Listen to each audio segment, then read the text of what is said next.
So this is going to be our last day on chapter 3. However far we get today, that's it. Then we're going to go to chapter 4. Yay! So I'll give you 2.5 minutes to write this down. So we talked a lot about spins already. So hopefully most of this slide is not new. I just wanted to get it out there.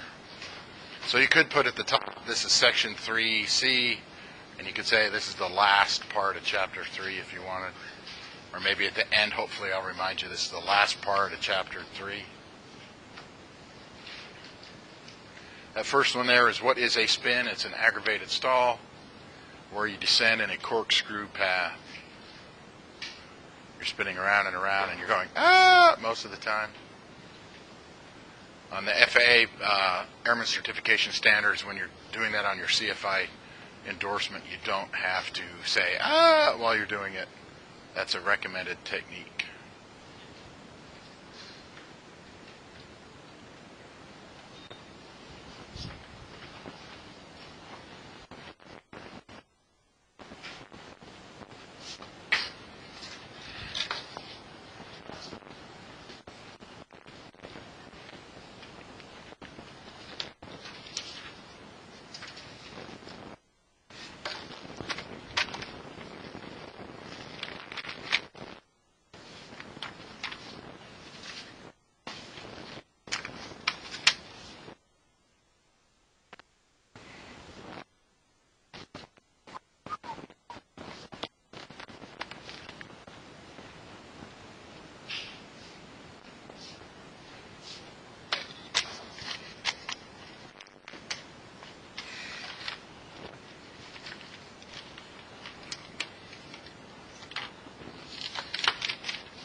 So if you were here on Friday, we tried doing some stalls on the simulators, and the airplanes didn't behave quite like the real airplanes do, and most of the time when a stall was attempted, it tried to enter a spin.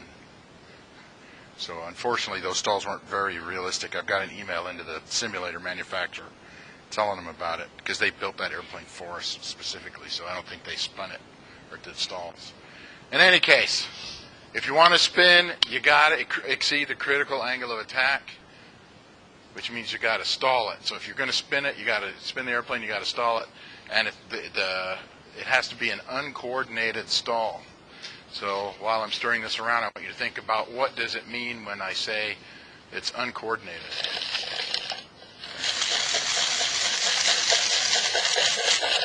Come on, Jordan. Josh. What does it mean by uncoordinated? Say that again? No, it's not that it's not intended. When you're turning, what two flight controls do you operate? The rudders and the ailerons. Okay. All right. When you go into a turn, do you have to push the rudder down? Yeah, you got to. Yeah, if you're turning the control wheel to the left, you have to push down the left rudder. Okay. If you don't push down the rudder pedal, what is that? What kind of a turn is that called? What kind of is that called? An uncoordinated turn. Yeah, that's right. So if you are doing a coordinated turn, that means you have the correct amount of rudder versus how much aileron you have. The airplane is flying through the airplane, and the airplane isn't flying sideways either way. And so the next question is, where do you look to see how much rudder you're supposed to use? Josh, man, that's pretty awesome. I swear I did. I swear I did. Maybe it's my finger. I have a magic finger, and it just sticks to the last person. So I'm not going to stir it with a finger. Brian. Okay, can you describe what that thing looks like? It's got an airplane with wings, and at the bottom of that gauge, there's a little bubble, and there's a black ball rolling around there. And it's called the inclinometer, but I'd be pretty happy. So if the ball is sticking out to, how do you know how much rudder to push, Brandon? Yeah, if you're looking at the inclinometer. Yeah. You keep the ball in the center. And what's the old era, brand new pilot strategy? What's the words you say? Ah, yes, you can say that, but that doesn't help you. That's not the saying I was looking for, but that's two questions. Jordan, what do pilots say when you're learning how to fly and you see that ball is off to one side? What do you do to the ball? You do it with your rudder pedals, but what do you do with the ball? Anybody want to help him out? Step on it. Yeah, you step on the ball. So if you step on it and keep that ball right in the middle, then that means you're always coordinated. And correction, the airplane is coordinated. You may be uncoordinated, but at least the airplane is coordinated. So if you want to have a spin, you need to exceed the critical angle of attack by pulling the nose up and stalling the airplane. And literally, if this is a maneuver you want to practice, just as it's stalling and you hear all that buffet and stuff, you keep pulling back on the control wheel and shove one rudder pedal all the way down. So you'll have the greatest amount of uncoordination you possibly can. And now the aircraft will yaw. And you'll have adverse yaw, because if you yaw the airplane, the wing that's going faster will get more lift, the wing that's going slower will get less lift, and that wing that's going faster will go up. And if you hold the control wheel all the way back and you hold the rudder all the way in, that airplane will just sit there like this. Whee! And it'll lose about 500 feet a minute in a little airplane. Correction, 500 feet per rotation. You're probably descending at, 5 or 10,000 feet a minute. Yeah, so if you go up to 6,000 feet and you do 6 spins and 500 apiece, 6 times 5 is 3,000 feet. And that'll take you about 10 seconds. The first one will take 2 or 3 seconds, and after that, the rest will take about a second each. Literally, it's hard to count the sun go by. Question? A flat spin is a type of a spin, yeah. Which these airplanes, you can't, it's very difficult to get them into a flat spin. All right, so the most likely time to occur, and this is the only reason I'm bringing it up for private pilots, because you don't have to do this maneuver as a private pilot, but you do want to avoid this. And the most likely time for this to occur is when you're stalling the airplane in the traffic pattern coming into land. The most likely time is when you're making a turn, that last 2 turns, the second to the last turn and that last turn before you're lined up with the runway. Because people will go, oh, I didn't turn too soon enough, and they'll bank the airplane and they won't use enough rudder. And they also don't pay enough attention to the pitch of the airplane up and down. Stall it. Uncoordinated. Or they'll turn the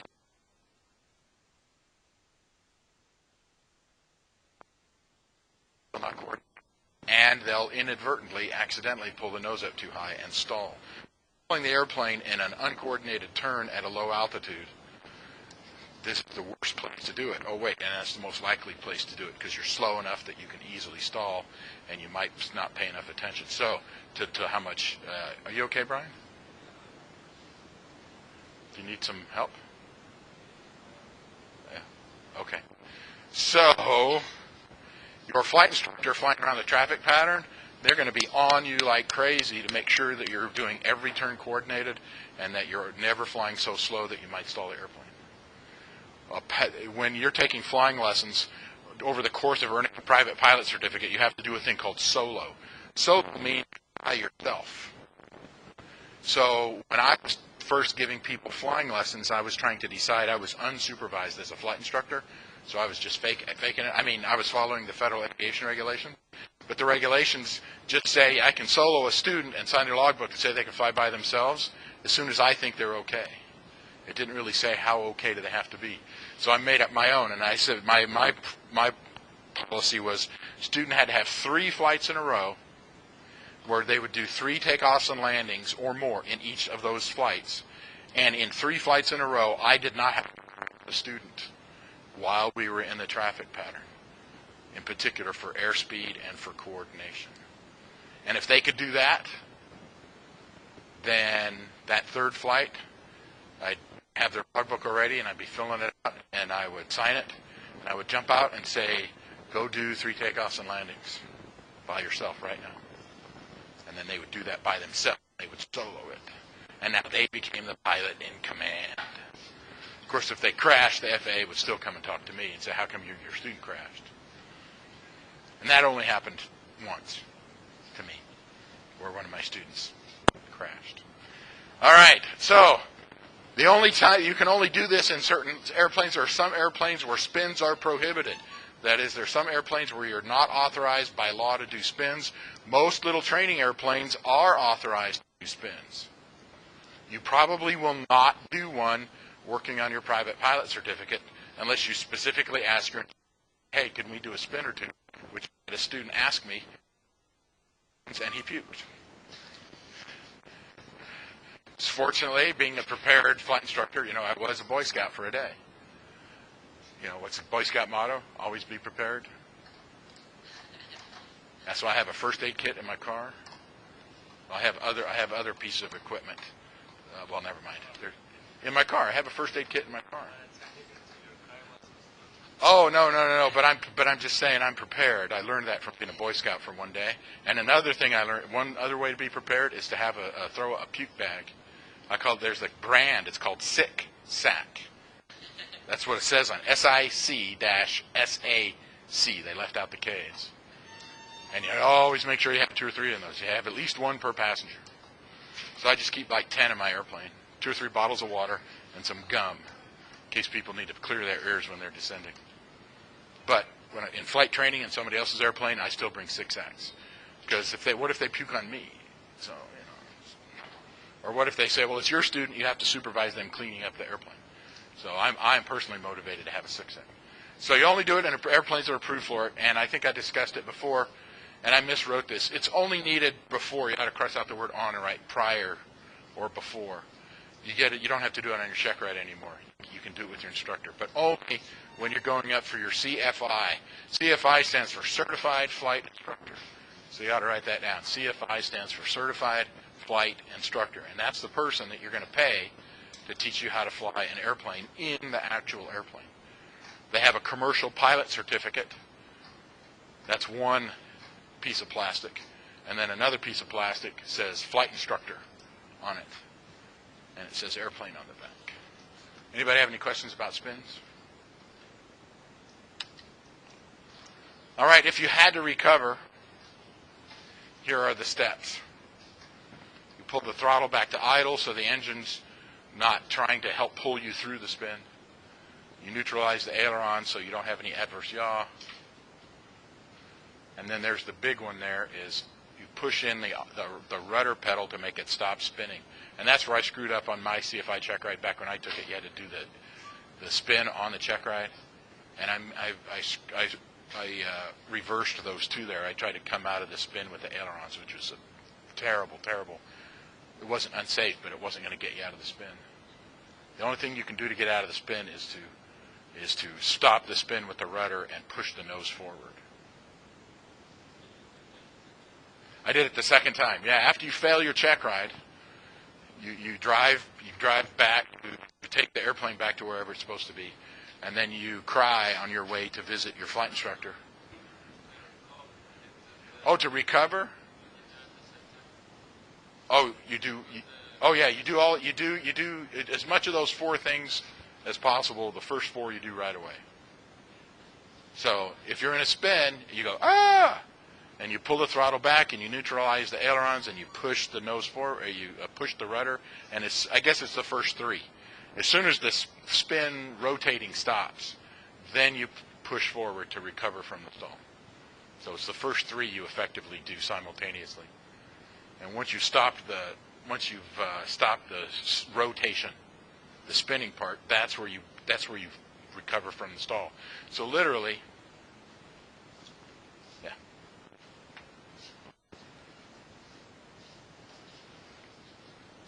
So in theory, actually not in theory, but in practice, and this is, they used to, back in the day, 40 years ago, you used to have to spin recoveries on your private pilot check ride. And they stopped doing them on the private pilot check ride. They didn't even make it a requirement for you to have any training in it. Does anybody know why? Or anybody want to guess why they got rid of it? What? Yeah, because the practicing of it, people killed, then private pilots who already had their certificate. Okay, we have 5 pilots here in the United States in the traffic pattern screwing it up, but we have, and we can get that down to 1, but now we have 8 student pilots and flight instructors dying during training. So 8 versus 5, 6, 5, whatever it is. Okay, so let's just get bad for you if you screw it. So, but now we pay more attention to stall recognition. And your flight instructor, most flight instructors carry a piece of wood. I usually use the 2x4. I kind of ground it down to a small handle. And when students made a mistake, I just tap them on the back of the head or sometimes upside the ear. That was very effective. Has anybody ever been hit with a piece of wood in the ear? That hurts. So I actually went down to a 1x2. It's a lot less weight than a 2x4. And I found if I hit the students in the ear, it was very effective in getting their attention. They paid attention right away. What velocity? You could get more velocity, but it was more about it also had some air compression inside the ear, so you got a little internal ear pain. The trick is not so much that it causes eardrum damage. That's not a good idea. And if you hit them flat on the ear, their ear turns a little bit red, but there's no scrape marks. Just to be clear, I have never physically abused a student. It's all been verbal. All right, I want to talk about left turning tendencies. Well, you guys all know about my verbal abuse. You've been here for half a semester, right? All right. First, I want to talk about torque. Somebody, see, I just got to carry this around with me. Torque. Yeah, this is not the same as getting torqued off and being mad at somebody. That's a different kind of torque. I think it's spelled the same. So here's the question is, does anybody remember, well, actually this person whose name I'm going to pull out, who I haven't pulled out so far today, Newton's third law of motion. Can anybody tell me Newton's third law of motion? Jordan. Yeah, I'm going to pick you every day. It's just going to happen, right?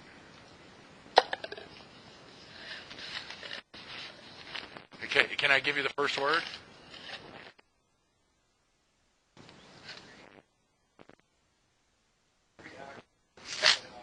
Awesome, that is correct. For every action, there's an equal and opposite reaction. I'll see how many more times I can call your name today, Jordan. Thanks.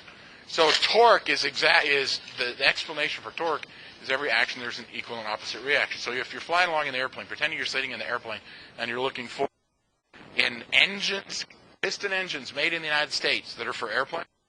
If you're sitting in the airplane, that propeller, when it spins around, spins clockwise. If it's a single engine airplane and it's bolted on in front of you and the propeller's out in front of you, that propeller spins clockwise.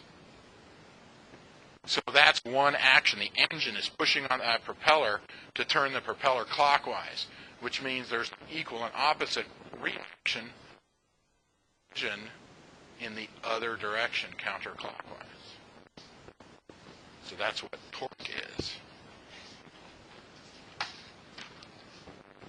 If I had... So if I'm sitting in the airplane, and we'll say here is the propeller, and I'm looking forward, this propeller is going to spin clockwise. That means the airplane is going to try to spin counterclockwise. Time. How much it tries to spin counterclockwise because of torque is 100% dependent upon how much energy is from the engine trying to push the propeller around. So if the engine's at idle, it doesn't have much opposite torque trying to spin the airplane around in the other direction. But if I'm at full power, it's trying to spin the airplane around a lot. Now if you're on the ground, you don't notice it too much because you've got these wheels out here. And if the airplane tries to spin in this direction, that wheel just gets a little tiny don't even notice it. When you do notice it, is as soon as you lift up off of the ground, that tire's not there helping hold the airplane right. So you don't notice it after a while because you're just used to keeping the wings straight. But if you don't do anything after takeoff, the airplane will bank just a little tiny bit to the left. Hence the phrase, left turning tendencies. Brian, question? If they have two propellers, this issue is not nearly as much of an issue unless the engine on the left side quits, and then it'll make you roll to the left about a lot. But we're not going to talk too much about multi-engine propeller, and this is only on propeller-driven airplanes. You're not going to notice anything on jet-powered airplane. Gyroscopic precession. So here's what I want you to get out of gyroscopic precession.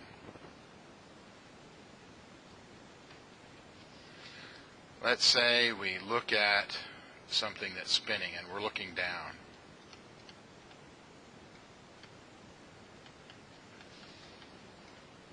We're looking down right that direction.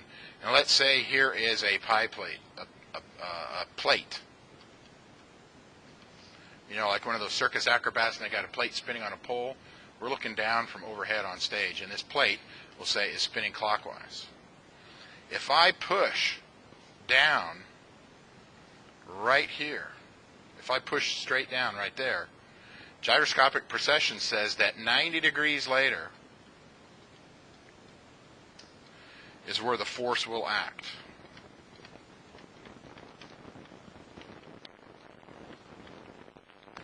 "90 degrees later." So the plate will actually go down right there. You're going, what? But this is the part I want you to write down here. Gyroscopic precession, the force acts 90 degrees later in the direction of rotation. In direction of rotation.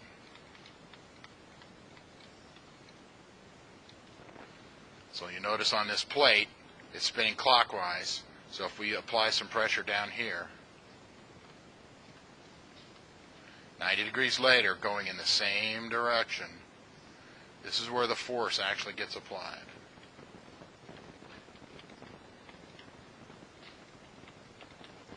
If I had an aspirin or something, I'd offer it to you, but I leave all my drugs at home.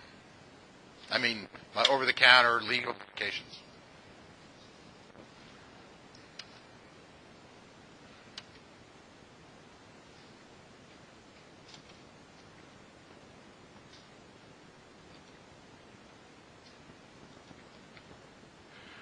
So what I found is a video that might do a better job explaining this than me.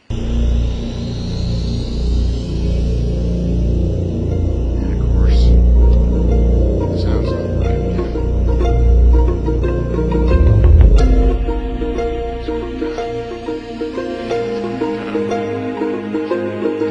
This is a gyroscope.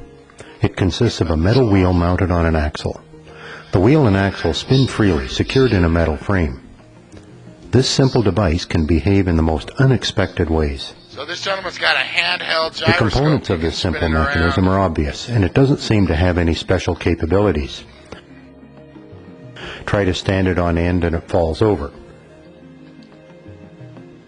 Try to suspend it like this and it drops. Apparently it can't defy gravity. But spin the wheel and all that changes. A string provides a simple method to spin the wheel.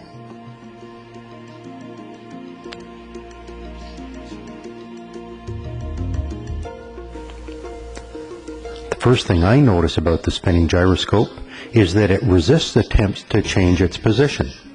A resistive force appears when I attempt to tilt or rotate the gyro. Now when I stand it on the tabletop, it stays vertical. The spinning wheel is creating a force that holds the gyroscope upright. When the wheel stops, the force disappears and the gyroscope falls.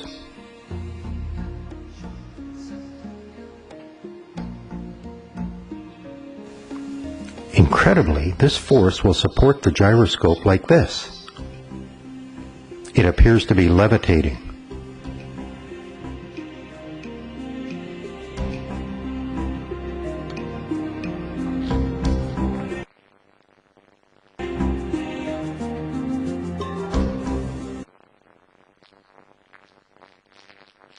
Moment, let's pretend that this is, we're looking down on this same pie plate that a circus acrobat is spinning, and we'll say, looking at this, it is spinning clockwise. So at the top, he's going towards the right. Okay. The force that's acting on it is gravity pulling it down, but it's getting applied, where force is pulling it down here, but gravity, it's getting applied 90 degrees later, so now it's making the gyroscope spin around instead of falling down.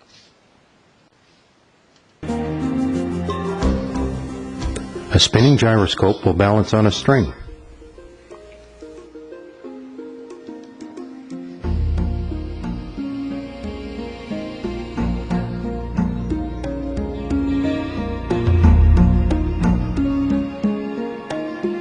You can even lift the gyroscope with a string looped around one end.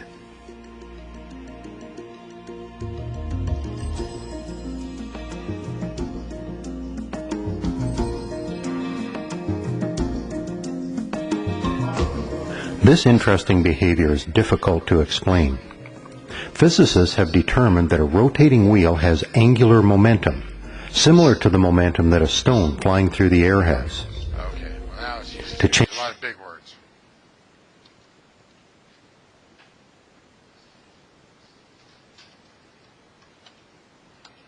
So gyroscopic precession acting on the propeller, because the propeller is what's spinning around. And think about it, if you act on the propeller and you try to push the bottom of, pretend we're in the airplane, and we try to push the bottom of the airplane up, then the force is going to be applied 90 degrees. And it's going to turn the airplane to the left. So we got torque of the propeller, we have gyroscopic precession of the propeller. And then my personal favorite is asymmetrical thrust. Woo! Asymmetrical, that's got too many words for me to know how to spell that. I have to stop at 6 words, 6 letters. Last name correctly most of the time because I have 7 letters in my last name. Nobody's laughing at that one. Okay, fine.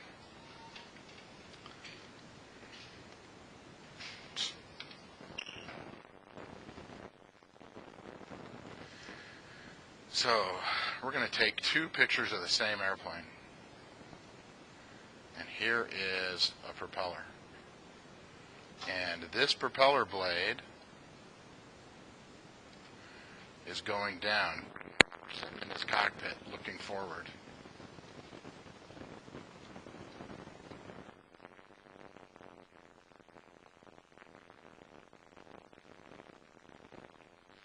You see this plane going down. If we were looking at the same exact airplane from the other side, let's see, this airplane, this blade over here is like going like that. So here's the same guy, different hairdo, I guess. I don't know. All right. You'll notice if here is land, the runway, for instance, and I'm talking about this mostly because the impact of this is very, very noticeable as you rotate and lift off of the ground. That's when we notice most of these left-turning tendencies and notice them the most at that time is if we look at the angle of attack of this propeller, the angle of attack is the chord line versus the relative wind. You see how big of an angle this is? And when you notice you're going, well, Mr. Johnson, isn't the relative wind going like this? You'd be correct, except that's the relative wind of the airplane. I'm thinking about the relative wind hitting the propeller blade.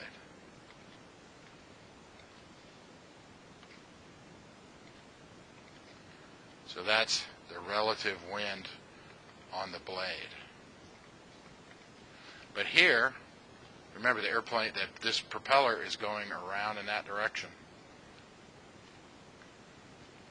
So again, if I did the relative wind of the airplane, and this right here, this angle here, that's the angle of attack of the propeller.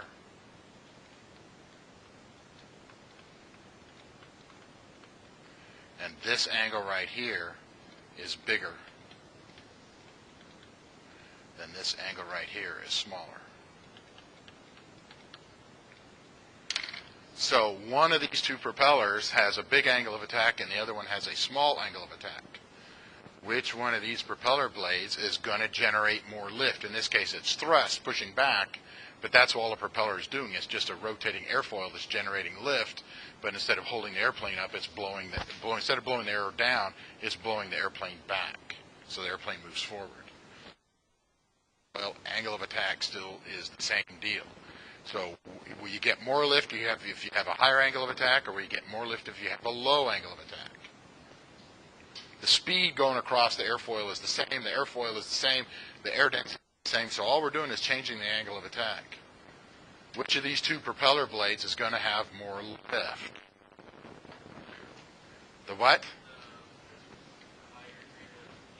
Yeah, the blade that has the higher angle of attack. So if you're sitting in that airplane on the left, on this diagram, that airplane on the left, that descending blade is the one that has the higher angle of attack.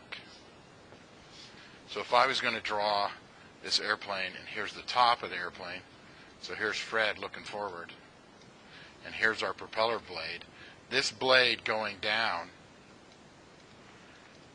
is the higher angle of attack, and this blade over here has the lower angle of attack. So that also means a higher lift, or in this case it's thrust.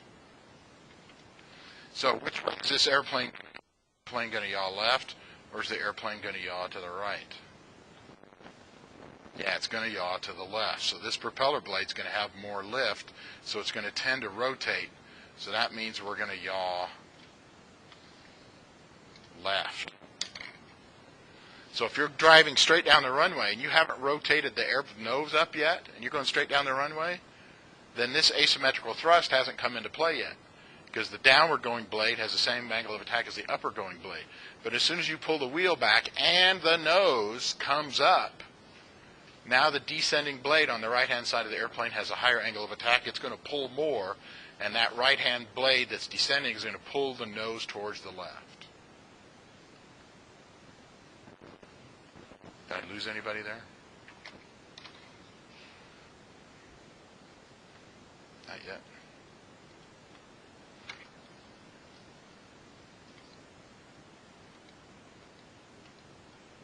All right, spiraling slipstream. I want to show you a video first. Before I talked about it, and I lined it all up. And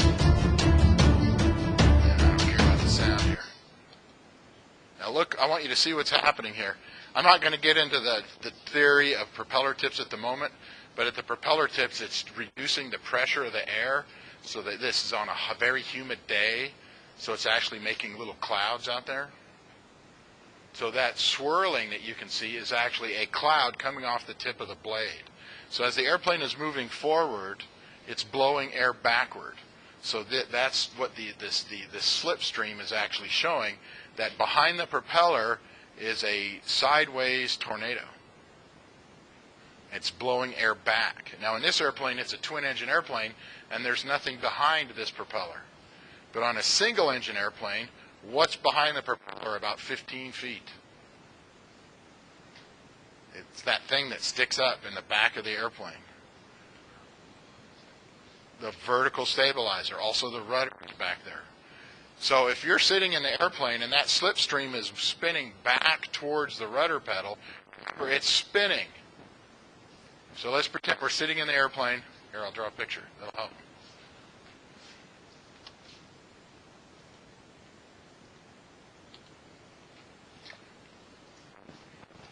So at the moment we're talking about Spiraling slipstream. So we'll have a square airplane, and there's Fred doing something. And here's our wing. And out here is this propeller. And here is our vertical stabilizer and our horizontal stabilizer in the back of the airplane. Remember, the airflow is coming towards us. This is looking forward.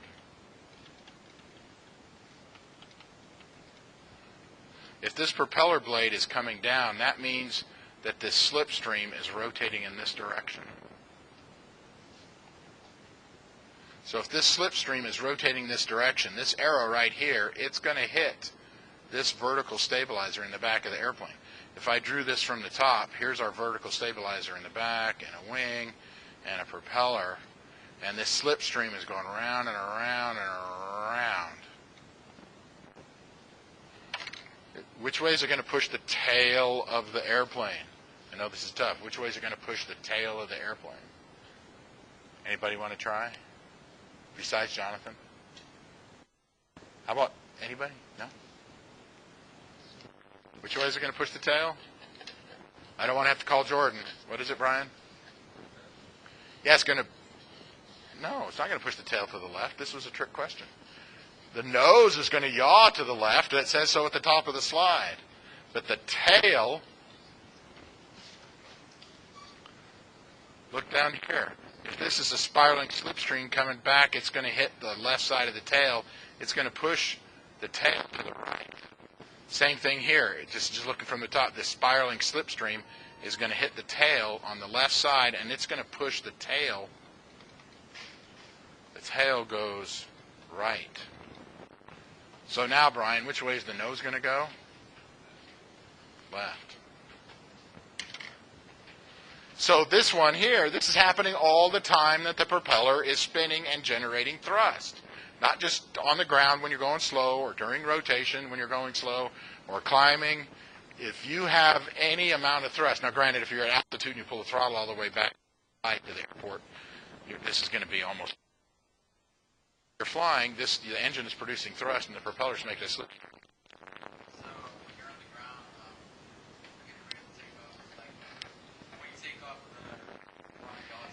Yes, know it's going to try to yaw to the left. So what you've noticed, it was really, really bad in the crappy computer lab. Remember how you had to rotate that stick every time you tried to take off? It went way to the left. It doesn't bad in real life. You may have noticed in the simulators that when you're trying to take off, you have to push down on the right pedal a little bit. Well, a big chunk slipstream, because you're going to nothing to the left. A lot is pushing the tail to the left. Now here's what's awesome. An engineer that went to school for many years and learned lots of math and has a really big calculator and that little piece of white tape on their glasses, and their pants are just about a little too short. I'm just kidding. All engineers don't have short pants. Figured out that where could we put that tail so that in a normal flight, straight and level at whatever 90 knots or whatever that airplane flies at, why don't we just put that horizontal stabilizer and mount it on there to take care of this so you don't have to push your foot on the pedal all the time. So if you... Yes, it is. That's exactly right. The tail is a little bit off. So if here's our airplane, the horizontal stabilizer, and I'm exaggerating it, the vertical stabilizer is a little bit like that. And then the rudder would come off here. So there's the horizontal stabilizer. So they're going to set this so it works really, really good at a normal cruise power setting that the airplane's designed for. So once you're straight and level, and it doesn't just take into account the spiraling slipstream, it takes into account all of the above. So if you have a typical power setting for cruise and you're going straight and you're going level, then in theory, then you don't have to push on the rudder pedals or the ailerons at all. But that's the only time it's perfect. But the time you really, really notice it is during the takeoff roll. You have to push down on the right pedal. And then when you change the pitch of the airplane, it's going to have some more, because when you change the pitch of the airplane, that's when you're going to have the gyroscopic precession and the asymmetrical thrust. Now, here's the thing about gyroscopic precession. That's only while pitch is changing.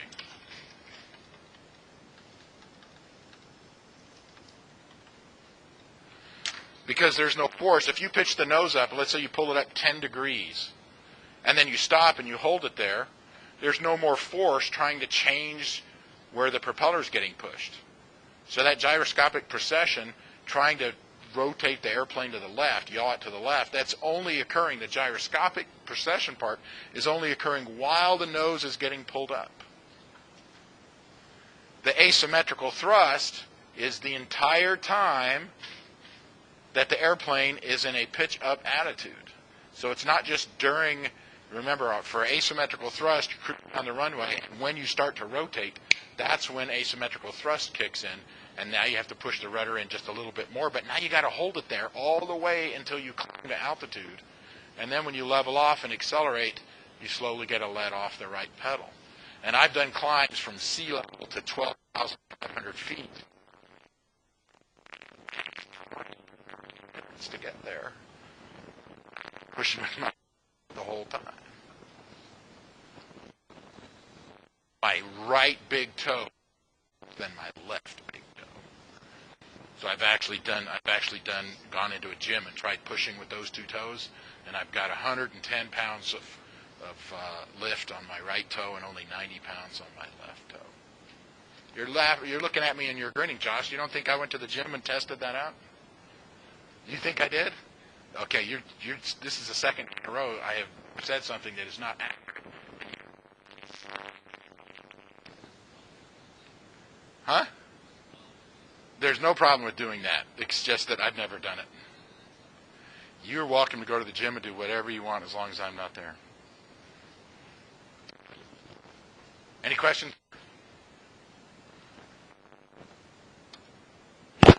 All right, I talked about adverse yaw the other day, but I want to make sure that we all got it. So adverse yaw is while you're during the roll here, while you're changing the bank of the airplane. So it's not, once you're settled into the turn, then it's not an issue. It's really, let me rephrase that, it's almost not an issue. The big issue when you got to push the rudder pedal down is when the aileron is not neutral. So to get into the turn, you got to aim those wings in the direction. So as you're using aileron, you got to push down on the rudder pedal. So that's where you're going to find it. So again, I'm going to... Lift is induced drag, which is drag that is induced by the product that does work on another is 100% efficient. The byproduct of producing lift is induced drag, which is... What? Producing lift is induced drag? I could have sworn I heard that somewhere.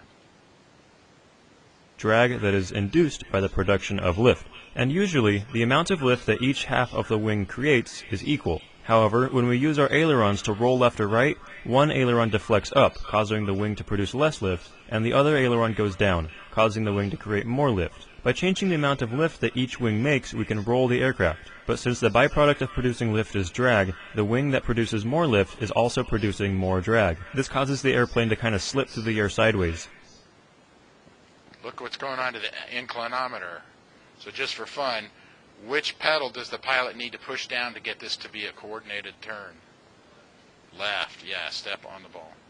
The vertical stabilizer will help keep the airplane from yawing too far, but to stay coordinated, we have to use a little bit of rudder. When the airplane slips sideways through the air, the wind hitting the side of the fuselage creates extra drag, and we feel this as a sideways force. This instrument here is called a turn coordinator, and the little level-looking thing on the bottom is called an inclinometer. It's just a little marble in a curved glass tube, and so when the airplane slips sideways, the ball gets flung outward and up the tube from the side load on the fuselage. A person in a coordinated airplane will only ever experience downward g-forces, much like a motorcycle and unlike a car. If you feel a sideways force pushing you into the side of the airplane, then your airplane is uncoordinated. There are a couple of different things the aircraft designers can use to try and reduce the effects of adverse yaw.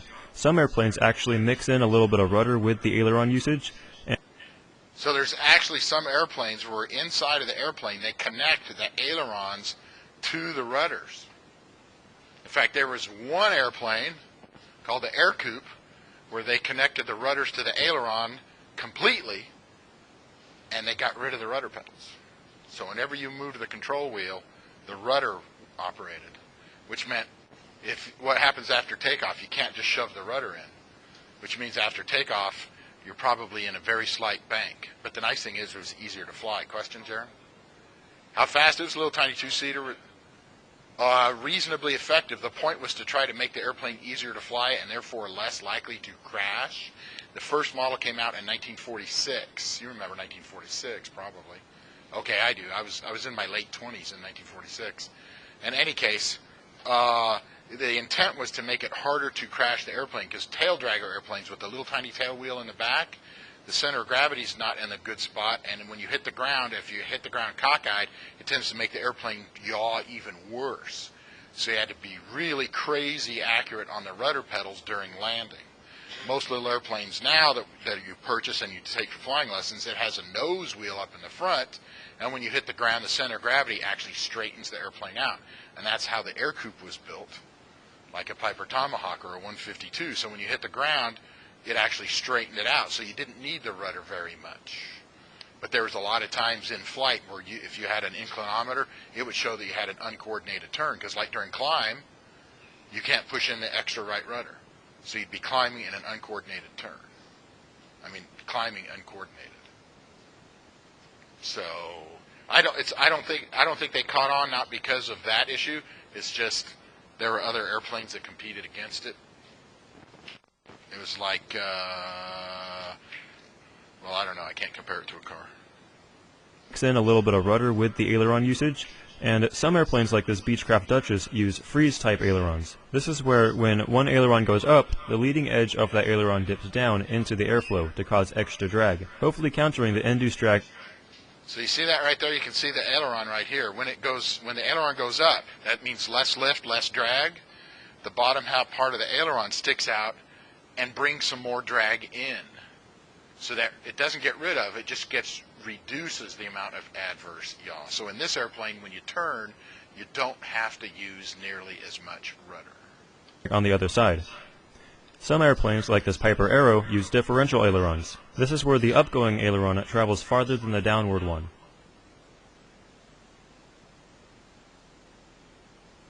And some of the bigger, more complicated airplanes use roll spoilers. But even with all this, pilots still need to apply rudder pressure with aileron in order to stay coordinated. So I'm going to take up this Piper Arrow and see if I can try and demonstrate some adverse yaw, even though it has different... Alright.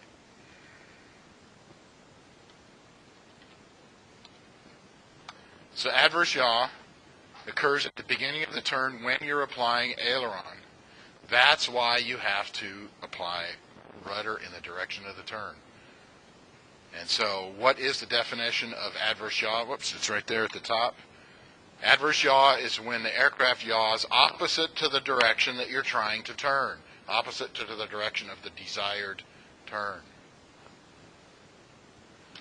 And this is one of those habit patterns your instructor is not going to hit you over the head or the ear with a piece of wood, but they're going to verbally correct you over and over and over again to make you stop being uncoordinated, so that if you fly too slow and you're close to the ground and you end up stalling, you won't enter a spin, because you always keep the ball in the center. You always make coordinated turns. That's your goal anyway, is to always make coordinated turns. And of course, we just saw the video. The aileron on the side of the wing that's going down has less lift. The wing that's going up has more lift. So if you're not a lift on each wing, that means you're going to have a different amount of drag, or in this case equals more drag on the rising wing. The problem is that's the wrong direction. You don't want it to go that direction. So if higher or lower lift at the aileron equals, more drag on the upper wing, then that means you're going to yaw, equals yawing in the wrong direction.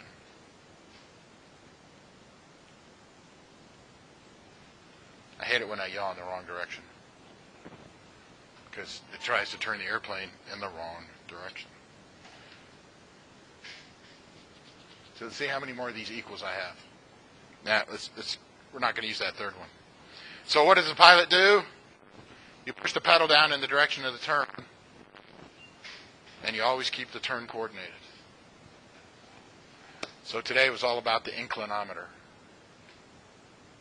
because that's how you can enter a spin, is to stall it and not have the ball centered. And you want to have a turn that's always with the ball centered. And the reason you got to use the ball in a turn is because of adverse yaw. Adverse yaw tries to yaw the airplane in the opposite direction that you're trying to turn when you're trying to turn with the ailerons.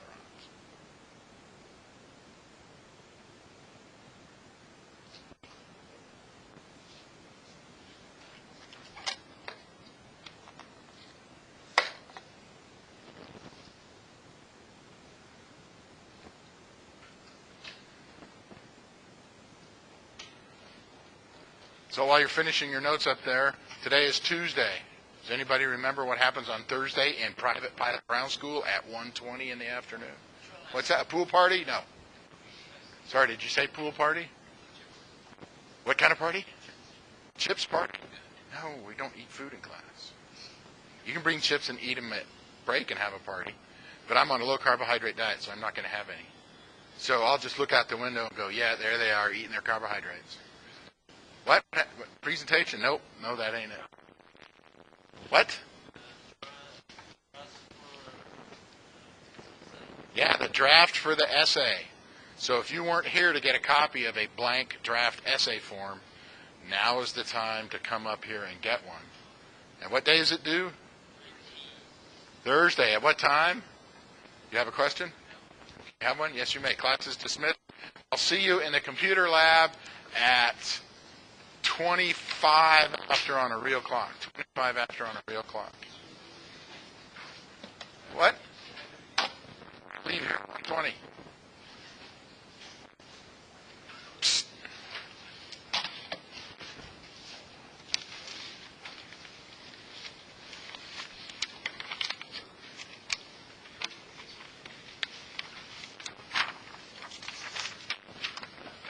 Oh, wait. And here, just in case, instructions for the essay.